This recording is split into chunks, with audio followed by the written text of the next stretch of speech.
You've likely heard mixed opinions about eating fat since ketogenic diet is very popular, but let's take a deeper dive into the pros and cons of fat for athletes. First off, fat is a very important macronutrient and source of energy for the body, but the wrong fats can be detrimental to athletes. As an athlete, you're already putting your body under a ton of stress, which leads to inflammation.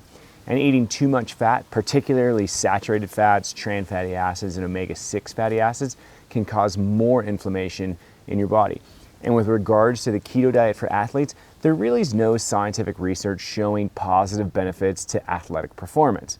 But if you are an athlete on keto diet, you should be cautious of dehydration. High fat, high protein, and low carb diets can increase dehydration risks, and if chronic dehydration exists or occurs, you could have kidney damage. The other issues with high fats prior and during exercise is possible stomach pain. Fats are slow to leave the stomach and absorb into the body. So two things happen with this. First, you aren't getting the energy your body needs during exercise as fast as your body actually needs it compared to, say, like a carbohydrate food source.